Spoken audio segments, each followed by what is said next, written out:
Hello students, आपके अपने YouTube channel RBS study point पर हार्दिक स्वागत है। जैसा कि हम पहले कक्षा 12 की गणित विषय का जो बोर्ड द्वारा जारी ब्लूप्रिंट था उसके ऊपर चर्चा की थी और आज हम बोर्ड द्वारा ही जारी मॉडल पेपर पर चर्चा करेंगे। उसके क्वेश्चंस जो है वो सॉल्यूशन करेंगे और इसके बाद अपन बोर्ड पे आधारित मॉडल पेपर खुद बनाए हुए सॉल्व करेंगे जिनसे आप एग्जाम में अच्छे अंक ला सकते हैं। तो देखिए, पहले हम बोर्ड द्वारा जारी जो मॉडल पेपर है उसके ऊपर एनालिसिस करते हैं, कहां से कौन सा क्वेश्चन आया है और कितने नंबर का है। फिर हम वन बाय वन एक एक क्वेश्चन को हल करेंगे। दिया है पूर्णांक है 80 और समय दिया है इसके लिए 3 घंटे और 15 मिनट। और हमारे पास खंड ए में प्रश्न है। फर्स्ट क्वेश्चन है बहुविकल्पीय प्रश्न। इसका मतलब यह है हमारे पास एक क्वेश्चन दिया जाएगा, उसके 4 विकल्प होंगे। उन 4 विकल्प में से एक विकल्प सही होगा जिसका हमें पहचानना होगा कि ये कौन सा सही विकल्प है। तो ये हमारे पास जो फर्स्ट क्वेश्चन है, इसके जितने भी क्वेश्चन है वो है, देखेंगे यहाँ 1 है और इसके आगे जो है इसके आगे है फर्स्ट क्वेश्चन का ये सेकंड, थर्ड, फोर्थ और फिफ्थ, 6, 7 और इसके बाद है ये है 9, 10, 11, 12। यानी जो फर्स्ट क्वेश्चन हमारे पास दिए है, जो फर्स्ट क्वेश्चन है, फर्स्ट क्वेश्चन में 12 क्वेश्चन दिए हैं छोटे। फर्स्ट क्वेश्चन में कितने हैं? 12 क्वेश्चन है छोटे। और इसके बाद दिया है क्वेश्चन नंबर 2, रिक्त स्थानों की पूर्ति कीजिए। रिक्त स्थानों की पूर्ति करनी है। इसमें दिया है क्वेश्चन 1, 2 और 3, 4, 5, 6 क्वेश्चन ऐसे होंगे पेपर में जिनमें हमें रिक्त स्थानों की पूर्ति करनी होगी। और इसके पहले जो प्रश्न नंबर 1 दिया है ये बहुविकल्पीय प्रश्न था जिसमें एक प्रश्न के 4 विकल्प दिए हुए होंगे और उन 4 विकल्प से हमें एक जो सत्य विकल्प है उसे पहचानना होगा। और अब हम चलते हैं नेक्स्ट क्वेश्चन पे। नेक्स्ट क्वेश्चन है अति लघुत्रात्मक प्रश्न। ये भी प्रत्येक 1 अंक का प्रश्न होगा, जो बहुत छोटे प्रश्न होंगे। इसमें प्रश्न होंगे हमारे पास यहाँ है 1, 2, 3, 4, 5, 6, 7, 8 तक उसमें हो गए थे। 9, 10, 11, 12 यानी 12 क्वेश्चन हमारे पास क्वेश्चन नंबर 3 में होंगे, जो छोटे क्वेश्चन होंगे, प्रत्येक 1 अंक का होगा। और अब चर्चा करते हैं हम खंड ब की। खंड ब में हमारे पास जो क्वेश्चन आएंगे वो लघु उत्तरीय क्वेश्चन प्रश्न आएंगे। उनमें प्रत्येक प्रश्न 2 अंक का होगा और इसमें प्रश्न आएंगे क्वेश्चन नंबर 4 से स्टार्ट होगा। 4, 5, 6, 7, 8 और 9, 10, 11, 12, 13, 14, 15 और 16। यानी ये प्रश्न 4 से लेके 16 तक के यानी 12 प्रश्न हमारे पास खंड ब में दिए हुए होंगे। और इसके बाद हम देखते हैं खंड स में प्रश्न जो होंगे ये प्रत्येक प्रश्न 3 अंक का होगा। और इसमें देखते हैं कि जो क्वेश्चन नंबर 17 है इसमें 2 प्रश्न दिए, इसके साथ अथवा में भी प्रश्न दिया है। और इसके आगे जो है, इसमें आगे जो दिया है, इसके आगे चलते हैं तो क्वेश्चन नंबर 18 है हमारे पास। क्वेश्चन नंबर 18 में भी जो अथवा में दिया है और 19 में भी और 20 में भी, ये सभी प्रश्न 3-3 अंक के हैं। और इसके बाद में हम चलते हैं क्वेश्चन नंबर 21 में। क्वेश्चन नंबर 21 में जो है ये क्वेश्चन नंबर ये 21 है, ये 4 अंक का क्वेश्चन होगा। क्वेश्चन नंबर 21, 22 और 23 ये 4-4 नंबर के क्वेश्चन होंगे। और क्वेश्चन नंबर जो 23 है ये 12वीं प्रश्नावली से आएगा, जो रैखिक प्रोग्रामन समस्या से संबंधित प्रश्न है। ये 4 नंबर का प्रश्न आएगा। और इसके पहले है ये एक अवकल समीकरण का प्रश्न है और इसके पहले एक समाकलन का प्रश्न है। यानी हम देखें तो निबंधात्मक प्रश्न एक समाकलन से है और एक अवकल समीकरण से है और एक हमारे पास में है ये रैखिक प्रोग्रामन समस्या से, एलपीपी से है, लीनियर प्रोग्रामिंग प्रॉब्लम से है। और अब इसके बाद में हम चलते हैं 1 बाय 1 क्वेश्चनों का सॉल्यूशन देखते हैं। इसके लिए आपको लगातार हमारे चैनल पे बने रहना होगा और आपको अच्छे अंकों से उत्तीर्ण होना है। तो आप लगातार ये देखेंगे कि हम कौन से मॉडल पेपर कब डाल रहे हैं और साथ में आपको इसको शेयर करना है, लाइक करना है, आपको सब्सक्राइब करना है और ज्यादा से ज्यादा अपने दोस्तों को बताना है। और हम अब चर्चा करते हैं कि प्रश्न कैसे सॉल्यूशन करेंगे। तो हमारे पास जो बोर्ड द्वारा पेपर था इसके अंदर जो क्वेश्चन दिए गए थे इनके ऊपर हम आज चर्चा कर रहे हैं खंड ए के प्रश्न। खंड ए के प्रश्न जो थे और खंड ए में भी पहला जो प्रश्न है, फर्स्ट जो क्वेश्चन है हमारे पास वो है समुच्चय n में इसमें दिया है, समुच्चय n में संबंध R निम्नवत परिभाषित है, यानी एक समुच्चय n है और समुच्चय n को हम नेचुरल नंबर यानी प्राकृत संख्याओं का समुच्चय कहते हैं। और इसमें कहा है कि संबंध R निम्नवत परिभाषित है, R बराबर दिया है इसने कहा है, देखो कितना आसान क्वेश्चन आया है, R is equal to A B, एक संबंध दिया है और यहां कहा है कि a बराबर है b माइनस 2 और इसने ये कहा है कि b का मान 6 से बड़ा है, इसने ये कहा है कि b का मान 6 से बड़ा है। तो अब हम देखते हैं कि जो हमारे पास ऑप्शन क्या है, ऑप्शन है निम्नलिखित में से कौन सही है। तो फर्स्ट जो ऑप्शन है इसमें लिखा है 2,4, जो फर्स्ट है हमारे पास, जो फर्स्ट ऑप्शन है ये है 2,4, जो फर्स्ट है 2,4, ये किस में होना चाहिए, R में होना चाहिए, संबंध में होना चाहिए। तो अब हम देखते हैं 2,4, अरे संबंध B में तो ये कहा था B का मान 6 से बड़ा होना चाहिए, इसमें B का मान 6 से बड़ा है ही नहीं, B का मान तो 4 है। तो फर्स्ट जो ऑप्शन है, पहला विकल्प है, ये हमारा गलत है, पहला विकल्प इसका हो ही नहीं सकता, क्योंकि B का मान तो इसने खुद ने कहा है कि 6 से बड़ा लेना है, तो 6 से बड़ा है ही नहीं, तो फर्स्ट विकल्प यहां सही नहीं होगा। अब हम इसे आगे चलते हैं और सॉल्यूशन पे देखते हैं कि B का मान क्या क्या हो सकता है। B का मान देखो यहां दिया है कि 6 से बड़ा, यानी 6 से बड़ा मान लेना है B का मान 6 से बड़ा लेते हैं। तो हम ऑप्शन से चलते हैं कि B का मान देखो, जो सेकंड ऑप्शन है उसमें लिखा है कि 3,8 और बिलोंग्स टू R है, यानी 3,8, यानी B का मान 8 ले तो क्या A का मान 3 आएगा, ये हम चेक करते हैं। तो हमारे पास जो दिया था, यानी A बराबर B माइनस 2 है, A बराबर है B माइनस 2 और आपने कह दिया कि B का मान हमारे पास क्या है, 8 है, तो A बराबर कितना आ जाएगा, 8 माइनस 2 यानी 6 आ जाएगा, 8 माइनस 2 6 आ जाएगा। यानी अगर आप B का मान 8 लेते हैं तो हमारे पास जो A का मान है वो कितना आ जाता है, 6 आ जाता है। तो ऐसी तो स्थिति है नहीं ऑप्शन नंबर 2 में, तो हम कहेंगे कि ऑप्शन नंबर B भी इसका गलत है, यानी विकल्प सेकंड जो है ये भी गलत है। हमने ये पाया है कि B का मान अगर 8 होगा तो A का मान 6 होगा, ऐसी स्थिति हमारे को देखने को मिल रही है विकल्प नंबर 3 में। तो हम कह देंगे इसे कि जो विकल्प नंबर 3 है, जो विकल्प नंबर 3 है 6,8, ये क्या होगा, इसका सही उत्तर होगा, ये इसका सही उत्तर होगा कि A का मान 6 लेते हैं तो B का मान 8, यानी हम 8 लेंगे B का मान, यानी B का मान जो है वो हमें 6 से बड़ा लेना है।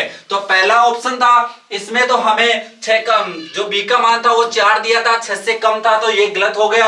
और जब B का मान हम 8 लेते हैं तो A का 6 आता है, तो ऑप्शन नंबर 2 यानी विकल्प नंबर 2 गलत हो जाता है यहाँ। और इसके बाद चलते हैं हम, अगर B का मान 8 लेते हैं तो A का मान हमारे पास 6 आ जाता है, तो ये विकल्प हमारा सत्य है। इसके बाद हम नेक्स्ट क्वेश्चन पे चलते हैं। मैं आशा करता हूं ये प्रश्न आपको बहुत अच्छे से समझ में आया होगा, आप लगातार बने रहे, हमें सभी प्रश्नों को इसी तरीके से हल करेंगे। तो अब हम चलते हैं नेक्स्ट क्वेश्चन पे।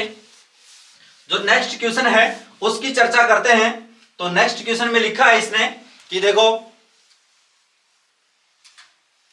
नेक्स्ट क्वेश्चन दिया है बहुत इजी, मतलब ऐसे प्रश्न हैं जो खंड ए है उसका जो फर्स्ट क्वेश्चन है उसमें ऐसे प्रश्न है कि प्रश्न देखो और उत्तर के टिक लगाओ, ऐसे प्रश्न है। और हम यहां पढ़ करके इन्हें और भी आसान कर देंगे कि आप लगातार बने रहे इसके लिए।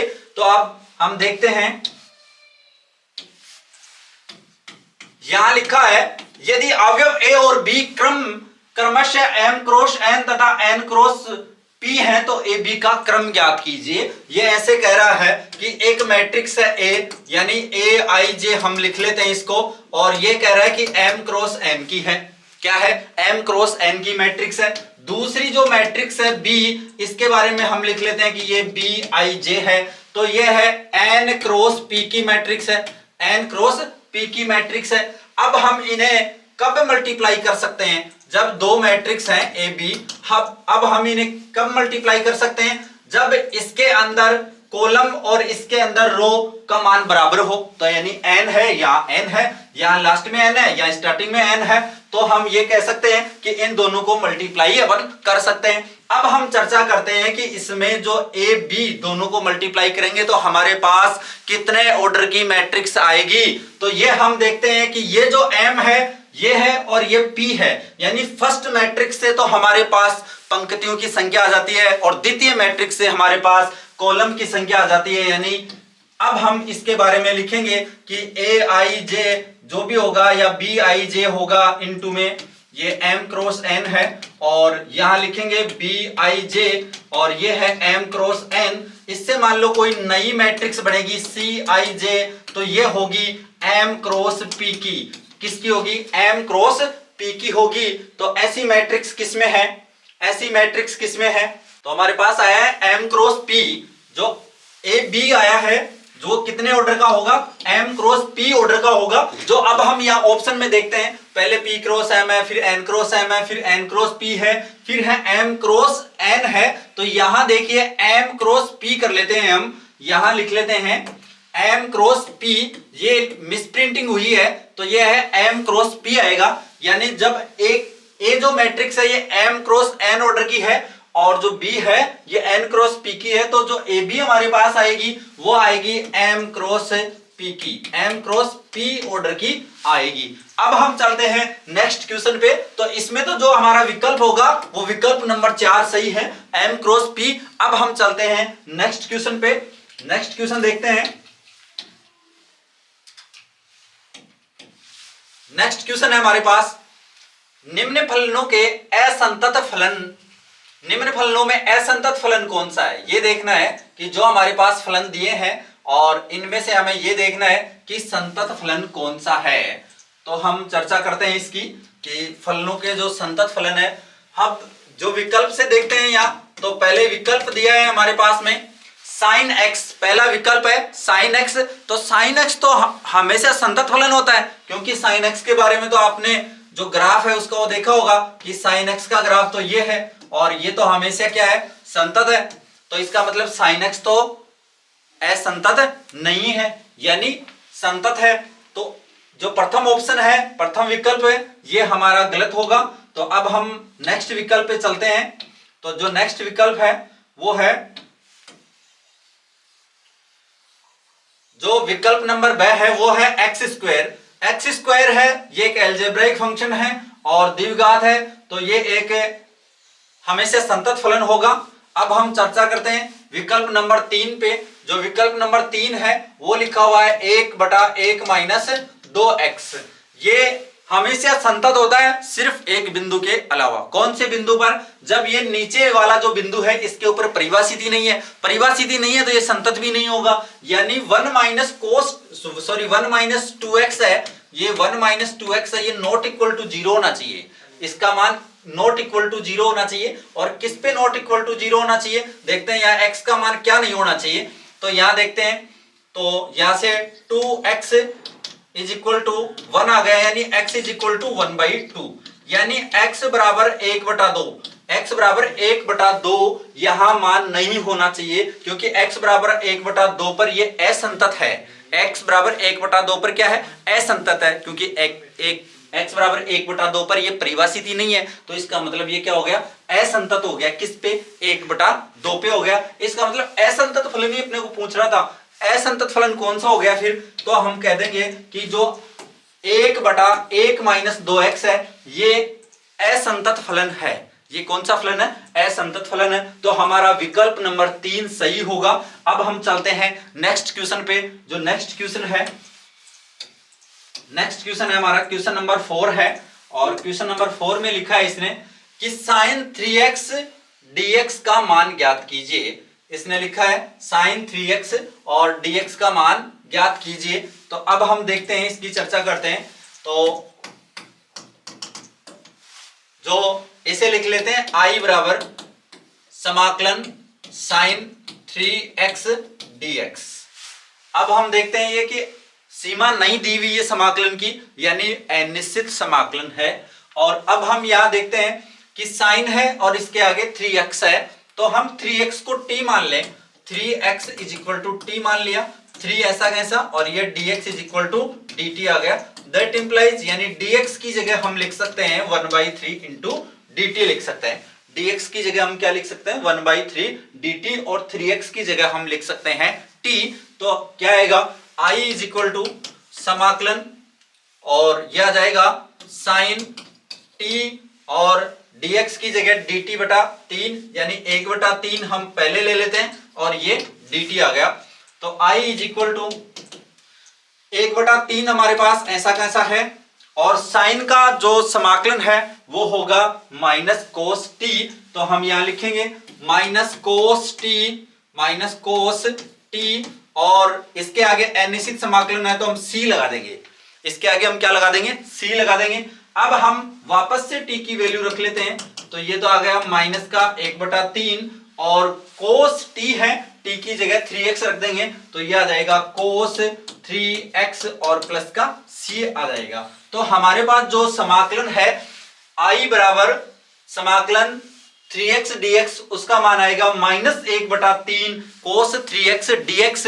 ये हम देखते हैं किस विकल्प पे है, माइनस 1/3 कोस 3x प्लस c, ये हमें विकल्प नंबर 3 में देखने को मिल रहा है, यानी माइनस 1/3 कोस 3x प्लस c इसका उत्तर होगा। अब हम चलते हैं अगले प्रश्न पे, और जो नेक्स्ट प्रश्न है हमारे पास में वो होगा प्रश्न नंबर 5। प्रश्न नंबर 5 जो है उसे देखते हैं हम। देखो ये भी समाकलन का ही प्रश्न है और बड़ा अच्छा प्रश्न है, ऐसे प्रश्न आपको जरूर एग्जाम में देखने को मिलेंगे। और यहां लिखा है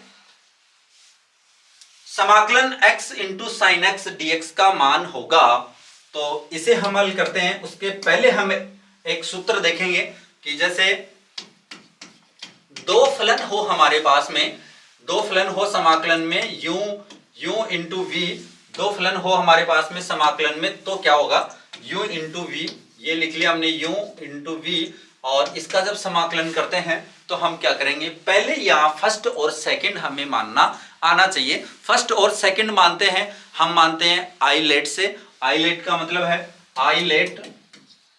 आइलेट से फर्स्ट और सेकंड मानते हैं। आई का मतलब होता है इनवर्स फंक्शन, एल का मतलब है लॉगरिथम फंक्शन, ए का मतलब है एल्जेब्राइक फंक्शन और टी का मतलब है ट्रिगोनोमेट्री फंक्शन और ई का मतलब है एक्सपोनेंशियल फंक्शन होता है। तो अब हम देखेंगे कि जो आई वाला फंक्शन आ जाए यानी इनवर्स फंक्शन आ जाए तो तुरंत उसको 1 नंबर दे देंगे, बाकी जो दूसरा बच गया उसको सेकंड दे देंगे।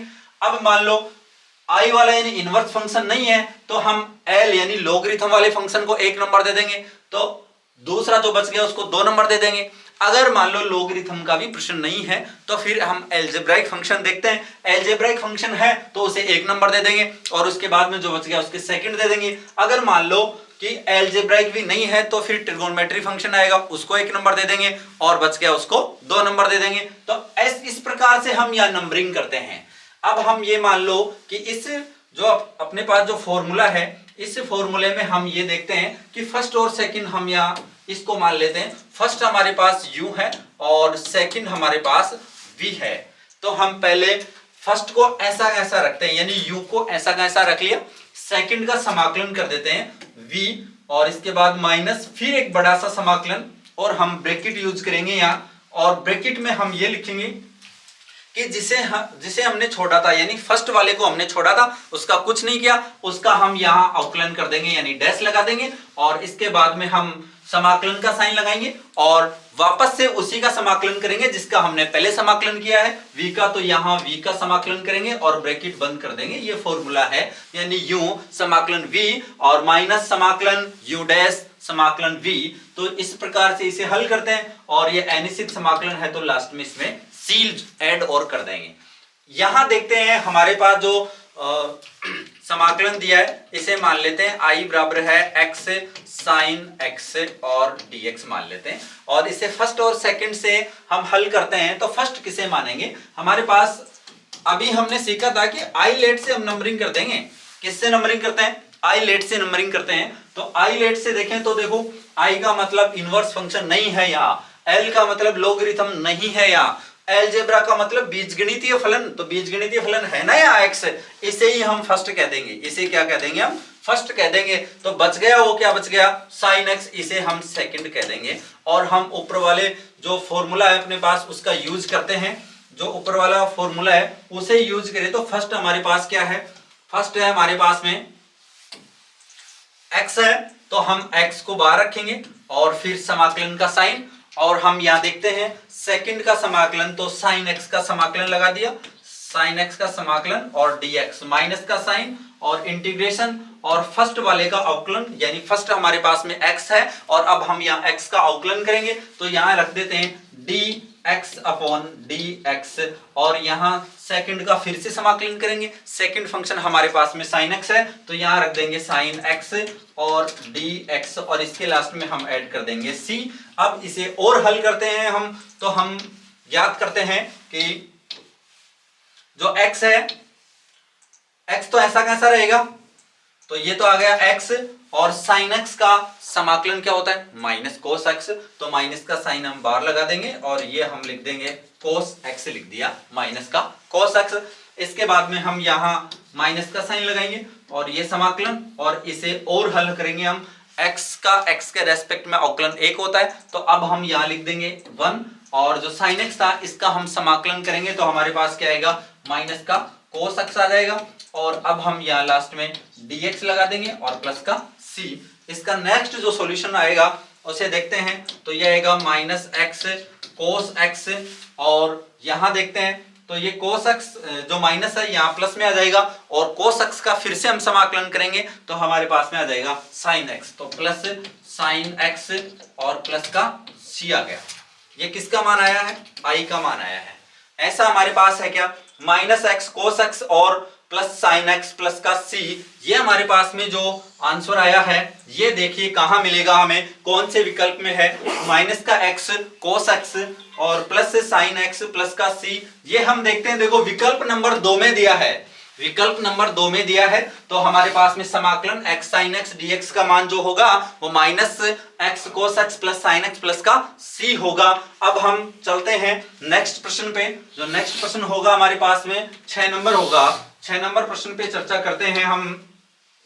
6 नंबर प्रश्न होगा हमारे पास में, प्रश्न संख्या 6 है हमारे पास में। देखो यहाँ प्रश्न नंबर 6 लिखा हुआ है, बड़ा अच्छा प्रश्न है, ये बहुत ही अच्छा प्रश्न है। ऐसे प्रश्न जरूर मिलेंगे आपको एग्जाम में देखने के लिए, क्योंकि ये एक समाकलन के एप्लीकेशन का प्रश्न है, समाकलन के अनुप्रयोग का प्रश्न है। इसे हम कैसे हल करेंगे, यहाँ लिखा है हमारे पास में कि y स्क्वायर बराबर 4x और y एक्सेस और रेखा y बराबर 3 से घिरे क्षेत्र का क्षेत्रफल हमें ज्ञात करना है। हमें 3 चीजें दी हैं, इन तीनों से बाउंडेड एरिया हमें ज्ञात करना है और तीनों से बाउंडेड एरिया हम यहाँ ज्ञात करेंगे। यहाँ हमें जो समाकलन का प्रयोग है वो करना है और साथ में ये प्रश्न जो है ये इसका डायग्राम अच्छे से समझ में आना चाहिए हमें। अगर डायग्राम अच्छे से समझ में आ गया तो हम इसे बड़े आसानी से हल कर लेंगे। तो देखते हैं, हमारे पास पहले दिया है y स्क्वायर बराबर 4x। क्या दिया है, y स्क्वायर बराबर 4x दिया है। अगर इसका हम डायग्राम बनाए तो हमारे पास में क्या आएगा, ये हमने yx बनाई है और ये xx बनाई है, ये yx है और ये xx है ना, yx और xx बना दिए हमने। अब ये कह रहा है कि y स्क्वायर बराबर 4x एक प्रवलय है, तो प्रवलय का y स्क्वायर बराबर है ये, तो इधर xx की तरफ सम्मित होगा, तो ये हमने बना दिया है प्रवलय का समीकरण। अब हम आगे चर्चा करते हैं।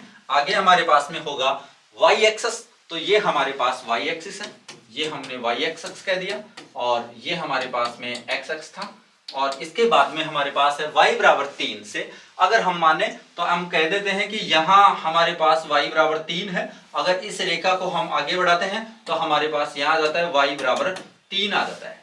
अब हम चर्चा कर रहे हैं कौन से क्षेत्रफल की बात कर रहे हैं, ये पूछ रहा है क्षेत्रफल कि इन तीनों से घिरे क्षेत्रफल, यानी y एक्सिस से घिरा हुआ क्षेत्रफल, इस रेखा से घिरा हुआ क्षेत्रफल और इस प्रवलय से घिरा हुआ क्षेत्रफल। और ये देखते हैं तो हमारे पास ये जो क्षेत्रफल है, ये बीच वाला जो क्षेत्रफल है, ये हमारे पास में आता है। ये ज्ञात करना है हमें, ये क्षेत्रफल निकालने के लिए। और अब हमारे पास यहाँ क्या दिया था, y एक्स और यहाँ था हमारे पास y बराबर 3। ये तीनों से हमने एक डायग्राम बना लिया। इन तीनों से जो अभिष्ट क्षेत्रफल हमें निकालना है ये हमने देख लिया है। अब हम देखते हैं कि इन तीनों से अभिष्ट क्षेत्रफल को हम कैसे प्राप्त कर सकते हैं।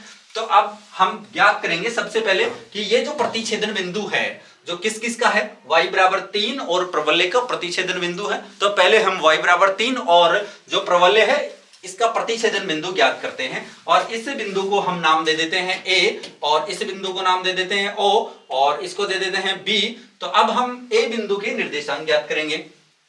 बिंदु ए, जो बिंदु ए है, बिंदु ए y बराबर 3 तथा y स्क्वायर बराबर 4x का प्रतिच्छेदन है, का प्रतिच्छेदन बिंदु है। अगर इनका प्रतिच्छेदन बिंदु है तो अब हम इसे दोनों से सेटिस्फाई करवा के हम यहाँ ए बिंदु के निर्देशांक ज्ञात कर सकते हैं। तो y बराबर 3 है, वो हम इसमें रखते हैं, इसे हम समीकरण 1 कह दें, इसे हम समीकरण नंबर 2 कह दें। समीकरण 1 व 2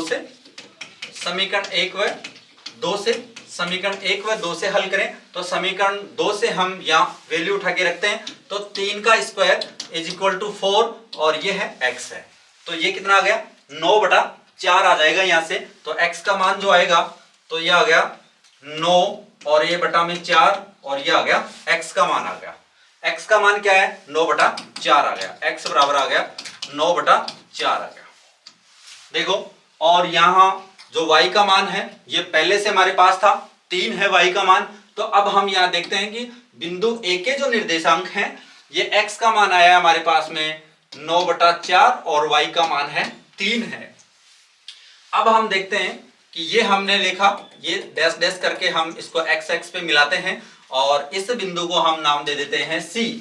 अब देखो, ये हमारे पास में 3 है तो ये भी 3 होगा, OC का मान भी 3 होगा, और हमारे पास में जो AC है इसका मान हमारे पास में जो OC है ये कितना है, OC का मान आया हमारे पास में यहां से यहां तक का मान है 9/4, कितना है 9/4, OC का मान है 9/4 और OB का जो मान है हमारे पास में ये है हमारे पास में 3, जो OB है ये है हमारे पास में 3 और ये है हमारे पास में 9/4। तो अब हम कहेंगे AB भी हमारे पास 9/4 ही होगी और जो AC है वो भी 3 ही होगी, यानी ये एक आयत बन गया। और अब हम ये काम करें कि इस आयत का पूरा जो क्षेत्रफल है इसमें से ये नीचे वाला क्षेत्रफल घटा दें, यानी जो हमारे पास परवलय से परिबद्ध क्षेत्रफल है इसे हम घटा दें तो हमारे पास में ये ऊपर वाला क्षेत्रफल बच जाएगा। तो अब हम यहाँ कहेंगे कि पहले तो पूरी जो आकृति है इसका क्षेत्रफल लिखते हैं, तो अब हम लिखेंगे O और OBACO का क्षेत्रफल। तो अब हम लिखते हैं OBACO का क्षेत्रफल इसका क्षेत्रफल हमारे पास में आया है 3 गुणा 9/4 यानी ये आ गया 27/4। और अब हम बात कर रहे हैं क्षेत्रफल की, तो यहां लिखेंगे वर्ग इकाई। किस में आएगा क्षेत्रफल, वर्ग इकाई में आएगा। अब इसके बाद चलते हैं हम आगे और देखते हैं कि क्या आएगा। अब हम इस भाग का क्षेत्रफल निकालते हैं OAC से, यानी ये क्षेत्रफल किससे गिरा हुआ है, प्रवलय से गिरा हुआ है। और अब हम यहाँ लिमिट लगाएं x की, तो बात करें तो हमें y बराबर निकालना होगा किसमें से, समीकरण नंबर 1 से। तो अब हम देखते हैं समीकरण 1 से y बराबर आया हमारे पास में 2 और वर्गमूल x, 2 y बराबर 2 वर्गमूल x आया है। अब हम निकालते हैं OAC का क्षेत्रफल। OAC का जो क्षेत्रफल होगा वो क्या आएगा, अब हम लिमिट लगाएंगे, x की लिमिट लगाएंगे जो परवलय के लिए काम में आएगी 0 से लेके। देखो x की लिमिट क्या है, यहाँ तक परवलय की लिमिट है, यहाँ 0 है मूल बिंदु है, O से लेके यहाँ x तक जा रहे हैं, तो यहाँ तक की जो x की वैल्यू है ये कितनी है 9/4 है। तो हम यहाँ लगाएंगे 9/4 और यहाँ रख देंगे हम प्रवलय से जो y की वैल्यू आ रही है, यानी 2√x और ये आ गया dx आ गया। इसे आगे हल करते हैं तो हम देखते हैं 2 तो बाहर रख दिया हमने और ये x की पावर 1/2 है, तो ये हो जाएगा x की पावर 1/2 प्लस 1 यानी 3/2 और इसके बटा में आ जाएगा 3/2 और इसकी जो लिमिट है वो लगा देते हैं 0 से 9/4। यानी हमारे पास जो अभिष्ट क्षेत्रफल होगा, अभिष्ट क्षेत्रफल OAC का, जो OAC का क्षेत्रफल है वो क्या होगा, OAC का क्षेत्रफल निकाल दें तो ये तो 2 तो आ गया और ये 2/3 होके बाहर आ गया। और अब हम लिमिट रखते हैं तो 9/4 की पावर 3/2 और माइनस का 0 आ गया। तो यह आ गया हमारे पास 4/3 और इसको हल करते हैं तो पहले इसका वर्गमूल लेते हैं तो 3/2 आएगा और फिर 3/2 की पावर हम 3 लगा देते हैं तो 3/2 की पावर 3 लगाएंगे तो आगे हल होगा हमारे पास 4/3 इंटू और ये हो जाएगा 27/8 हो जाएगा। और इसे आगे और हल करते हैं तो ये कैंसिल होके यहां आ जाएगा 9 और यहां आ जाएगा हमारे पास में 2 यानी 9/2 आ गया। किसका क्षेत्रफल आया? OAC का क्षेत्रफल आया। अब हम देख रहे हैं अभिष्ट क्षेत्रफल। अभिष्ट क्षेत्रफल हमारे पास में है जो ये क्षेत्रफल है OBA, ये हमें निकालना है। इस पूरे क्षेत्रफल में से हम अगर ये परवलय द्वारा गिरा क्षेत्रफल निकाल देते हैं तो हमारे पास में अभिष्ट क्षेत्रफल प्राप्त हो जाता है। तो परवलय का जो क्षेत्रफल आया है और जो पूरा जो क्षेत्रफल है इसमें से हम परवलय का निकालेंगे तो हमारे पास में आएगा। तो हमारे पास जो टोटल क्षेत्रफल था वो आया था 27/4 और अब हम निकाल रहे हैं अभिष्ट क्षेत्रफल। तो अब हम लिखेंगे अभिष्ट क्षेत्रफल। अभिष्ट क्षेत्रफल अभिष्ट क्षेत्रफल बराबर आएगा हमारे पास में 27/4 माइनस 9/2 और इसके बराबर में आएगा हमारे पास, हम यहाँ 4 एलसीएम लेते हैं तो यह आ जाएगा 27 और यहाँ आ जाएगा 18 यानी 27 में से 18 जाएगा तो 9/4 हमारे पास में बचेगा। और 9/4 जो आया ये अभिष्ट क्षेत्रफल आया है वर्ग इकाई। तो अब हम देखते हैं कि हमारे पास में जो अभिष्ट क्षेत्रफल आया है 9/4 ये किस विकल्प में है। तो हमारे पास जो अभिष्ट क्षेत्रफल आया है वो आया है 9/4। और अब हम चलते हैं पीछे प्रश्न में कि यहां देखिए हमारे पास ये था y² बराबर 4x और yx तथा रेखा y बराबर 3 से घिरे क्षेत्र का क्षेत्रफल। तो हमारे पास यह आया था कि 9/4 अभिष्ट क्षेत्रफल होगा इन तीनों से घिरा क्षेत्रफल। यानी ये जो क्षेत्रफल है ये कितना आया है 9/4 वर्ग इकाई आया है। तो इसका मतलब हमारा जो विकल्प होगा वो विकल्प नंबर 2 यानी वह सही होगा 9/4 होगा। ऐसे प्रश्न आपको एग्जाम में अवश्य देखने को मिलेंगे। अब हम चलते हैं नेक्स्ट प्रश्न पे। जो नेक्स्ट प्रश्न है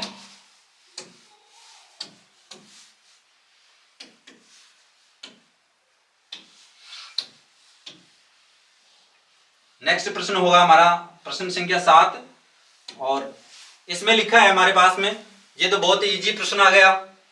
ये देखिए ये तो बहुत ही इजी प्रश्न आ गया, ये तो देखते ही हम टिक लगाएंगे। ऐसे प्रश्न तो हम कभी छोड़ ही नहीं सकते, ऐसे प्रश्न तो हम कभी छोड़ ही नहीं सकते। छोड़ना एक भी प्रश्न नहीं है, हमें क्लास में पूरे प्रश्न करके आने हैं। तो अब हमारे पास में है I.I यानी I का I के साथ अदिश गुणनफल है माइनस J का J के साथ अदिश गुणनफल है और K का K के साथ अदिश गुणनफल है। यहां लिखा है हमारे पास I cap dot I cap minus J cap dot J cap और plus K cap into K cap. हम I को I के साथ अदिश गुणनफल करते हैं तो हमें 1 प्राप्त होता है और J को J के साथ अदिश गुणनफल करते हैं तो हमें 1 मिलता है और K को K के साथ अदिश गुणनफल करते हैं तो हमारे पास में 1 मिलता है। तो यहाँ 1 से 1 कैंसिल हो गया और फाइनली हमारे पास में बच गया 1। जैसा कि हमें विकल्प नंबर 2 में देखने को मिल रहा है, तो ऐसे प्रश्न तो हम छोड़ ही नहीं सकते, यानी प्रश्न संख्या 7 का विकल्प नंबर 2 सही होगा। अब हम चलते हैं नेक्स्ट प्रश्न पे और नेक्स्ट प्रश्न की हम चर्चा करते हैं। तो प्रश्न संख्या 8 होगा हमारे पास में, प्रश्न संख्या 8 पे चलते हैं हम। और प्रश्न संख्या 8 है, ये भी हम देखते ही टिक लगाएंगे। ऐसे प्रश्न नहीं छोड़ सकते, कभी भी नहीं छोड़ सकते ऐसे प्रश्न। यहां लिखा है सदिशों A vector cross B vector और तथा B vector cross A vector के बीच का कोण ज्ञात करना है। हमें क्या ज्ञात करना है? हमें A vector cross B vector तथा B vector cross A vector का बीच के कोण ज्ञात करना है। अरे भाई साहब, हम ऐसे लिखते हैं A vector cross B vector और बराबर में अगर हम इन दोनों को बराबर लिखें तो हम ये कह सकते हैं कि ये दोनों बराबर होते हैं minus B vector cross A vector के।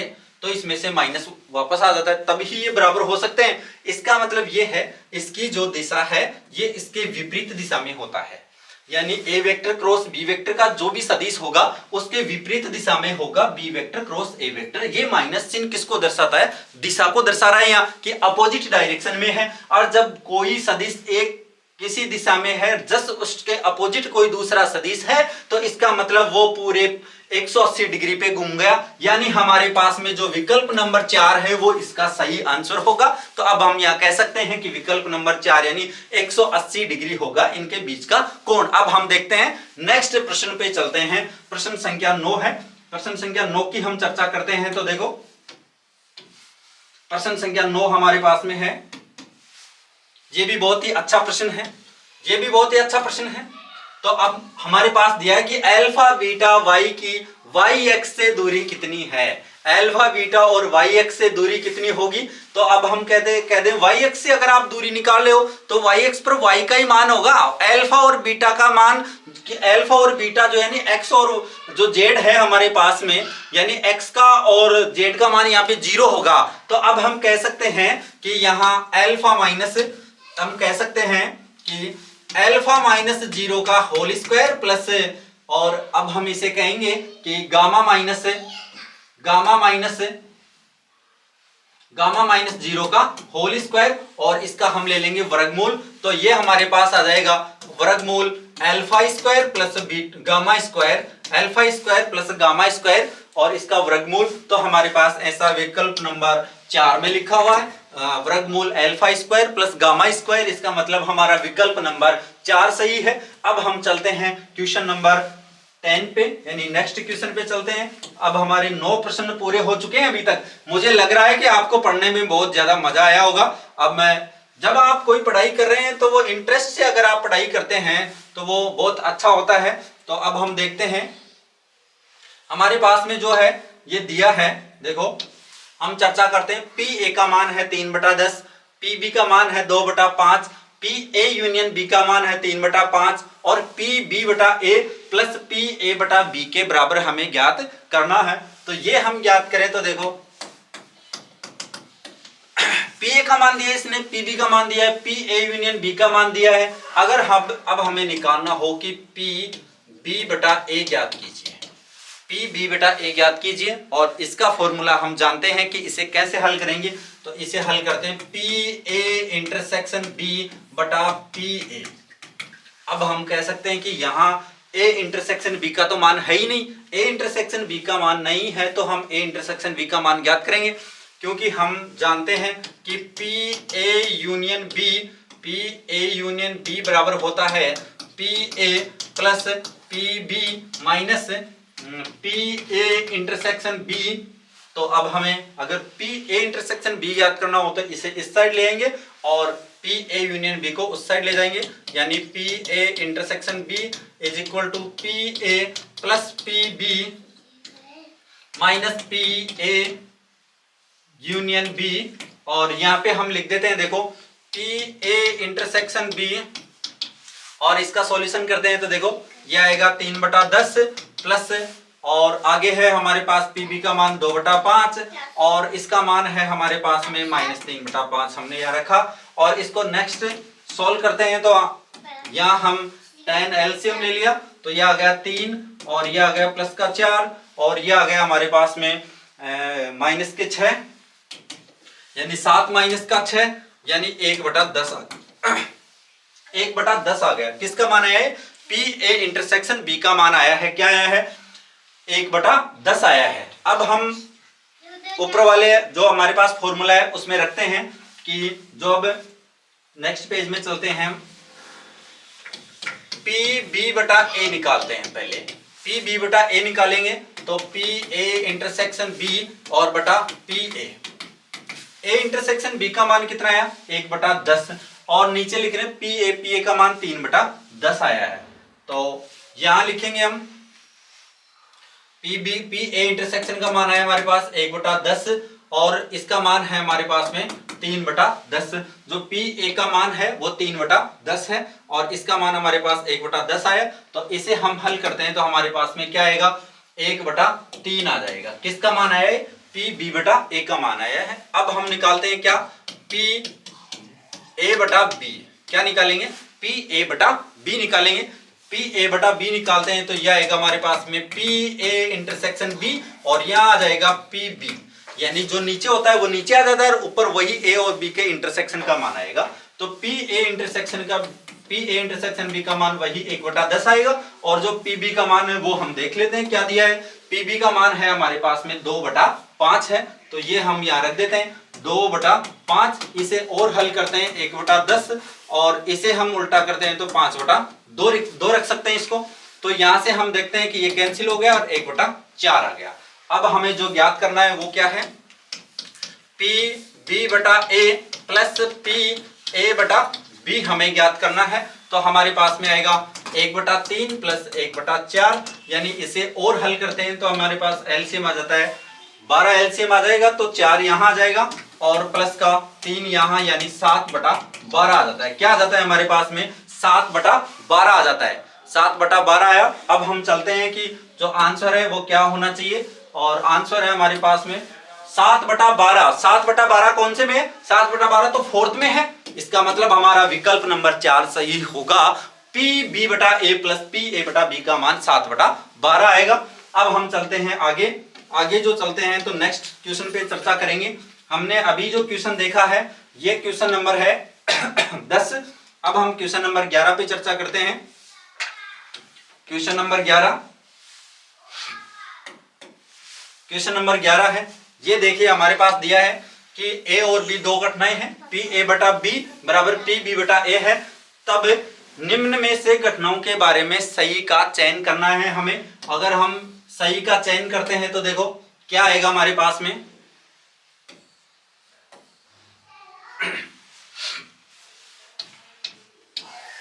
यहां देखते हैं हम पी ए व बी दो घटनाएं हैं और पी ए बटा बी और पी बी बटा ए का मान हमें बराबर दिया है इसने।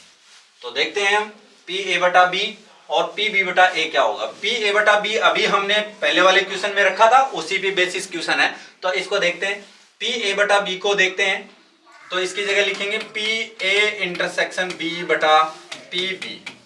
ठीक है, इसको और आगे हल करते हैं तो पी ये भी ए इंटरसेक्शन बी हो जाएगा और नीचे आ जाएगा पी ए। अब हम चर्चा करते हैं कि पी ए इंटरसेक्शन बी और पी ए इंटरसेक्शन बी ऊपर वाला कैंसिल हो जाएगा। तो अब हमारे पास में जो इक्वल आ जाएगा 1/पी बी और बराबर में 1/पी ए। इसका मतलब अब हमारे पास में आ गया कि पी ए बराबर में क्या आ गया, पी बी आ गया। अब हम कह सकते हैं कि पी ए का मान पी बी के बराबर आया है। ऐसा हमें कौन से विकल्प में देखने को मिल रहा है, ऐसा देखते हैं हमें विकल्प नंबर 4 में देखने को मिल रहा है कि पी ए बराबर में क्या होगा, पी बी होगा। तो विकल्प नंबर 4 हमारा सही होगा। अब हम चलते हैं नेक्स्ट प्रश्न पे। नेक्स्ट जो प्रश्न है हमारे पास में, तो हमें पता है कि इसने जो दिया है ये दिया है कि पीई 0.35 और पीई यूनियन एफ दिया है 0.6 और इसके बाद में ये कह रहा है कि ई और एफ जो है ये स्वतंत्र घटनाएं हैं और पी एफ का मान हमें ज्ञात करना है। तो पहले हम देखते हैं कि हमें दिया क्या है, पीई दिया है, पीई का मान है 0.35 है और पीई यूनियन एफ जो है ये दिया है हमारे पास में 0.6। और अब हम चर्चा करते हैं ई व एफ स्वतंत्र घटनाएं हैं तो पी एफ का मान निकालना है। तो पहले हम बात करें कि हमें दिया है ई और एफ स्वतंत्र घटनाएं। सिंस ई व एफ स्वतंत्र घटनाएं हैं, कौन सी घटनाएं, स्वतंत्र घटनाएं हैं। अगर ई व एफ स्वतंत्र घटनाएं तो मैंने यही कहा कि दो घटनाएं जैसे ए और बी स्वतंत्र घटनाएं हो तो P A dot P B बराबर होगा पी ए इंटरसेक्शन बी। तो अब हम लिखेंगे P E dot P F is equal to P E intersection F. ये मान है हमारे पास में। ऐसी सिचुएशन हमें दी है कि ई और एफ क्या है, स्वतंत्र घटनाएं हैं। तो अब हम जानते हैं, अब हम एक सूत्र लिखेंगे कि सिंस कि हम जानते हैं कि पी ई यूनियन एफ लिखें तो हम क्या लिखेंगे, पी ई और प्लस पी एफ और इसके आगे लिखेंगे minus P E intersection F लिख देंगे यहाँ। अब ई इंटरसेक्शन एफ का तो मान है ही नहीं, लेकिन हमें दिया है कि स्वतंत्र घटनाएं है तो स्वतंत्र घटनाएं हैं तो हम जानते हैं कि P E dot P F का मान किसके बराबर होगा, पी ई इंटरसेक्शन एफ के बराबर होगा। तो इस ई इंटरसेक्शन एफ की जगह हम P E dot P F लिख सकते हैं। तो यहां लिख देते हैं पी ई यूनियन एफ का मान तो दिया है हमें, कितना है 0.6 और पी ई का मान जो है हमारे पास में वो क्या है 0.35 प्लस पी एफ का मान हमें निकालना है तो इसे हम पी एफ ही लिख लेते हैं और इसकी जगह हम रख देते हैं, क्या रखेंगे, P E dot P F रख देते हैं। तो अब हम देखते हैं इसमें कि क्या करेंगे। यहां देखते हैं कि यहां है 0.6, तो यहां देख देते हैं 0.60 माइनस 0.35 इस साइड में आ गया और इज इक्वल टू, अब हम देखते हैं कि और क्या करना है हमें। यहां देखते हैं कि ये इस साइड आ गया तो यहां बच गया पी एफ बच गया, और यहां से हम दोनों में से पी एफ कॉमन ले लेते हैं तो 1 माइनस पीई बच जाता है, और पीई का मान 0.35 है। तो यहां लिखते हैं, यहां से पी एफ तो दोनों में से कॉमन आ गया और यहां 1 माइनस 0.35 बच गया। यहां देखते हैं तो यह आ जाता है 0.25 और यहां आ जाएगा पी एफ और इसके इंटू में आएगा 0.65 आ गया, यानी पी एफ का जो मान आया है हमारे पास में वो कितना आया 0.25 अपॉन 0.65 आ गया। अब यहां से हम पॉइंट उठाते हैं तो इसे हम ये भी लिख सकते हैं कि 25/65 आ गया। तो यानी जो पी एफ का जो मान है ये आएगा, तो 5 से इसे काट लेते हैं तो 5 25 आ जाएगा और 13 5 65 हो गया, यानी 5/13 आ गया। ये किसका मान आया है 5/13, ये आया पी एफ का मान, और यही हमें ज्ञात करना था। पी एफ का मान क्या है 5/13 आया है। अब हम देखते हैं कि हमारा कौन सा विकल्प सही होगा। तो देखते हैं कि 5/13, देखो पहला जो ऑप्शन है इसी में दिया है, यानी विकल्प नंबर 1 इसका सही आंसर होगा। तो इसी तरीके से हम इस पेपर को आगे और सॉल्यूशन करेंगे। आप लगातार वीडियो में बने रहे। इस लेक्चर को देखने के बाद में आप इसके आगे जो क्वेश्चन है उन्हें नेक्स्ट वाले वीडियो में हल करेंगे। तो इन्हें आप लगातार देखते रहे, शेयर करिए, लाइक करिए, सब्सक्राइब करिए, अपने दोस्तों तक पहुंचाइए और सभी इसका पूरा फायदा उठाइए।